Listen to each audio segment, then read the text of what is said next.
நண்பர்களே. எக்ஸிட் போல்னாவே எல்லாருக்குமே ரொம்ப ஒரு ஆர்வம் சாசி. ஏறத்தாழ அது கரெக்டாக இருக்கும் அப்படின்ட்டு ஒரு நம்பிக்கை. எல்லாமே நம்பிக்கை தானே. எலெக்ஷன் முடிவுங்கிறது 4ஆம் தேதி தெரிய போகுது. அதுக்கு முன்னால் ஒரு எக்ஸிட் போல் அதை ஒரு கணக்கு போட்டு அதை பண்ணி நாங்கள் இதெல்லாம் பண்ணுறோம், அது ஒரு விஞ்ஞானம், எக்ஸிட் போலுங்கிறத கணக்கிடுறதே ஒரு விஞ்ஞானம் அப்படின்லாம் எவ்வளவோ பேர் சொல்கிறாங்க. அது ஓரளவு பலிக்குது, ஓரளவு பலிக்காமல் போகுது. சில நேரம் கரெக்டாக இருக்குது, சில நேரம் அநியாயமாக போகுது. இப்படியெல்லாம் பலவிதமான அனுபவங்கள் இருந்தாலும் அந்த எக்ஸிட் போலை பற்றி நம்ம தெரிஞ்சுக்கிறதில்ல, அதனுடைய முடிவை அறிஞ்சிக்கிறதில்ல நமக்கு எல்லாருக்குமே ஒரு ஆர்வம். சரி, இப்போ சாணக்கியா இந்த சாணக்கியா அரசியலில் பெரிய சாணக்கியர்னு சொல்கிறோம்ல, அந்த சாணக்கியா அவர் என்ன சொல்கிறாரு எக்ஸிட் போலில், அதை நம்ம பார்க்கலாம். டிஎம்கே 145லேருந்து 160 சீட்டு வரலாம். ஏடிஎம்கே 50லேருந்து 60 சீட்டு வரலாம். தமிழக வெற்றிக் கழகம் 13 சீட்லேருந்து 18 வரலாம். இது அவருடைய, அதாவது சாணக்கியாவுடைய கணிப்பு. இது சரியாக இருக்குமா? 4ஆம் தேதி என்னன்னா தான் நமக்கு தெரியும். சரி, அடுத்து மேட்ரிஸ் அவர் ஒரு கணக்கு போட்டிருக்காரு. டிஎம்கே எத்தனையா?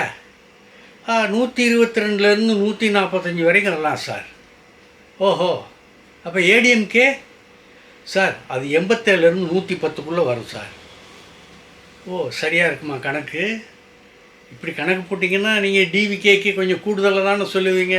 ஆமாம் சார், ஒரு 10லேருந்து 14 வரைக்கும் நாங்கள் சொல்லுவோம். இது மேட்ரிக்ஸுடைய கணக்கு. 2 கணக்கா? சரி, இந்த என்டிடிவி பீப்புள்ஸ் பல்ஸ்ன்னு அவர் ஒருத்தர் ஒன்று போடுறாரு. அவர் எவ்வளோன்னு கேட்டால், சார் டிஎம்கே 125லேருந்து 145 வரைக்கும் வரும் சார். ஓ, ரொம்ப உறுதியாக சொல்கிறீங்களே. அப்போ ஏடிஎம்கே 65லேருந்து 80 வரலாம் சார். அதுக்கு மேலே கஷ்டம் சார். ஓஹோ, டிவிக்கேன்னா அப்போ ரொம்ப குறைச்சி தான் சொல்லுவீங்க. ஆமாம், 2லேருந்து 6 வரைக்கும் சரி, நான் எங்களுடைய கணக்கு சார் அப்படின்னு சொல்கிறாங்க. இது வரைக்கும் நம்ம சொன்ன கணக்குகளில் பார்த்தீங்கன்னா ஏடிஎம்கே யாருமே 100க்கு மேலே சொல்லலை. இப்போ 3 இது பார்த்தோம், யாருமே 100க்கு மேலே யாரும் ஏடிஎம்கே சொல்லலை. சரி, இப்போ அடுத்து இந்த CNN 18 அவங்கள போய் பார்க்கலாம் அப்படின்ட்டு அவர்கிட்ட கேட்டால் அவர் சொல்கிறாரு, சார் டிஎம்கே 103லேருந்து 113 வரைக்கும் வரும். ஷாக்காக இருந்தது. இது வரைக்கும் பார்த்தவங்க எல்லாருமே டிஎம்கே கொஞ்சம் அதிகமாக போட்டிருந்தாங்க. அதுதான் மெஜாரிட்டியாக வருங்கிற கணக்கில் அவங்க போட்ட கணக்கு அது. இவர் போடுறாரு, CNN 18 போடுறாரு 103லேருந்து 113ங்கிறாரு. அப்போ ஏடிஎம்கே 114லேருந்து 124. அப்போ ஆட்சி அமைக்கிற அதிகாரம் யாருக்கு வருதுன்னா ஏடிஎம்கேக்கு வருது. இது CNN 18 கணக்கு. இவர் டிவிகேக்கு என்ன கொடுக்குறாருன்னா 4லேருந்து 10 வரைக்கும் கொடுக்குறாரு. ஓ சரி, இவரை ஒட்டி யாராவது வர்றாங்களா அப்படின்னு பார்த்தோம்னா டைம்ஸ் நவ் அப்படின்னு அவர் ஒருத்தர் வர்றாரு. அவர் டிஎம்கேக்கு 100க்கு கீழே தான் கொடுக்குறாரு. 75லேருந்து 95 வரலாம் சார். ஏடிஎம்கே 128 147, இந்த 144 தாண்டாது. ஒரு கட்டன் டேட்டு அதுக்கு ஒரு எல்லை கூட போட்டார். தாவேக்கா 8லேருந்து 15. ஆக 2 பேர் அதிமுகவுக்கு ஆதரவாக கணக்கு போட்டிருக்காங்க. இந்த என்டிடிவி பீப்புள்ஸ் பல்ஸ் ஏற்கனவே பார்த்துருக்கோமா? நம்ம அது பார்த்துட்டோம். சரி, இப்போ ரிபப்ளிக் மார்க்குன்னு ஒருத்தருக்கு அவர் எவ்வளோ போடுறாரு அப்படின்னா டிஎம்கே 125லேருந்து 145, ஏடிஎம்கே 65லேருந்து 85, டிவிகே 1லேருந்து 6. ஆக இந்த மெஜாரிட்டி நம்ம பார்த்த இந்த கருத்து கணிப்பில் மெஜாரிட்டி பார்த்த வகையில் 2 பேர் தான் ஏடிஎம்கே ஆட்சியில் அமரும் அப்படின்னு ஒரு கணக்கை சொல்கிறாங்க. மற்றவங்க 4 பேர் என்ன சொல்கிறாங்கன்னா டிஎம்கே தான் ஆட்சிக்கு வரும். சரியா? இந்த இவங்க 6 பேர் சொல்கிறாங்களே, இந்த 6 கருத்து கணிப்புகளில் எங்கேயாவது 2வது இடத்துல தமிழக வெற்றிக் கழகம் வந்திருக்கா? வரல சார். என்னையா, எனக்கும் தமிழக வெற்றிக் கழகம், அதாவது பேசுகிற கூட்டத்திலெல்லாம் விஜய் என்ன பேசினார்னா, எனக்கும் திமுகவுக்கும் தான் போட்டி, தூய சக்திக்கும் தீய சக்திக்கும் தான் போட்டி அப்படின்னு போகிற கூட்டங்களிலெல்லாம் திமுகவை தானே தனக்கு எதிரியாக வர்ணித்து சொன்னார். ஒரு இடத்துல கூட ஒரு 3வது சக்தியாக தான் இருக்காரே தவிர ஒரு இடத்துல கூட 2வது சக்தியாக வரலையே. அப்போ அவருடைய கணிப்பு எந்த அளவுக்கு இருந்திருக்கு? சரி சார், சின்ன பிள்ளை தானே சார், இப்போ தானே சார் அரசியலில் வந்திருக்காரு, இப்போ தானே சார் கோயில்களுக்கெல்லாம் போய் சாமியை கும்பிட்டு வந்திருக்காரு, அவரையே சார் நீ கணக்கில் எடுத்துக்கிற, விடு சார், பாவம் சார், அதுக்கு அடுத்த தேர்தலில் பார் சார் அண்ணாத்தை கிழிக்க போகிறாரு பார் அப்படின்னு சொல்கிறாங்க.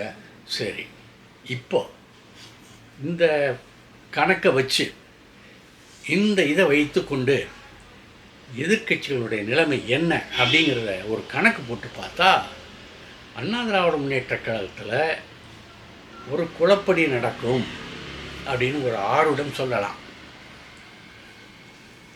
10 தோல்வி பழனிசாமி, 10 தோல்வி பழனிசாமின்னே சொல்லிக்கிட்டு வந்தார்ல முதலமைச்சர் ஸ்டாலின். இந்த தேர்தலில் நீங்கள் தோத்துட்டீங்கன்னா மொத்த தோல்வி பழனிசாமின்னு தானே சொல்லுவோம் அப்படின்னு ஒன்று சொன்னார்ல.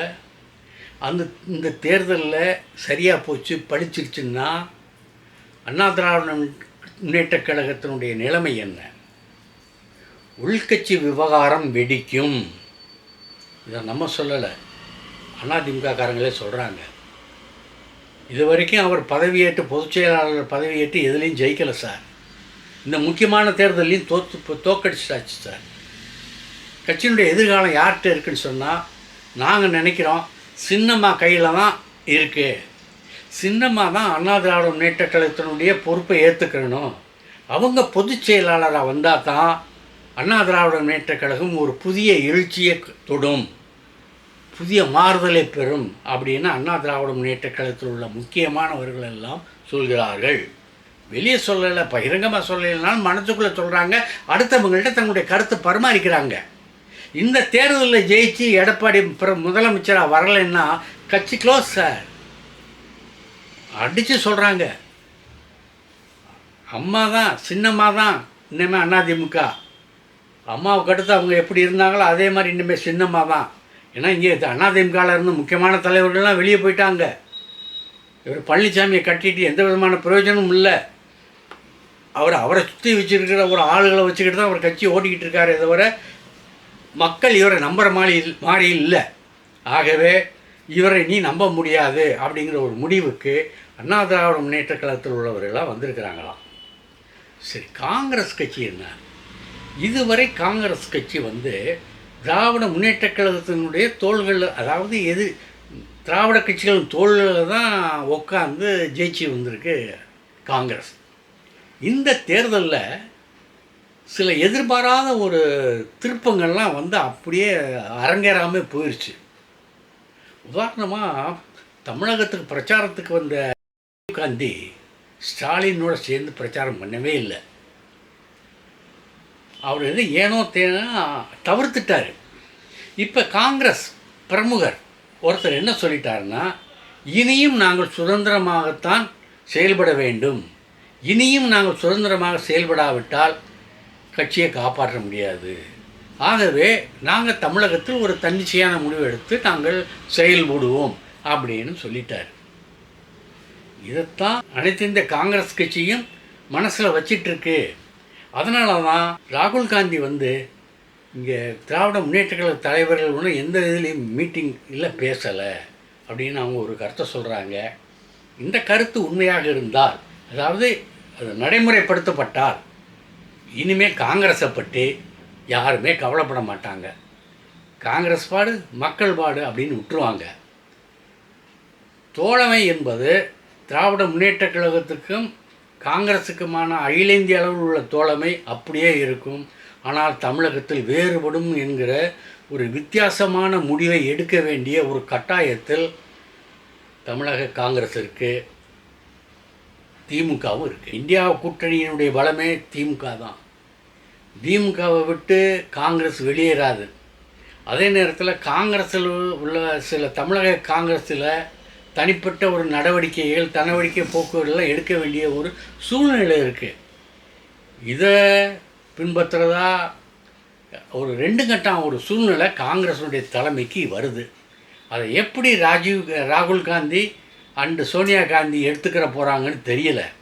எனவே கார்கேக்கும் ராகுல் காந்திக்கும் இடையே ஒரு மனக்கசப்பு ஏற்பட்டிருக்குங்கிறது இப்போ தான் வெளியே வருது. இதனுடைய மொத்த வெளிப்பாடு என்ன ஆகுமோ இந்த 4 மாநில தேர்தல் முடிவுகள் தான் சொல்லும். இன்னும் வெஸ்ட் பெங்கால் என்ன இருக்குது, கேரளாவுடைய நிலைமை என்ன இருக்குது, இதெல்லாம் அவங்க பார்ப்பாங்கல்ல. சரி, பார்க்கலாம். நாளைக்கு சந்தி. இந்த வீடியோ உங்களுக்கு பிடிச்சிருந்தா லைக் பண்ணுங்கள், கமெண்ட் பண்ணுங்கள், ஷேர் பண்ணுங்கள், சப்ஸ்கிரைப் பண்ணுங்கள்.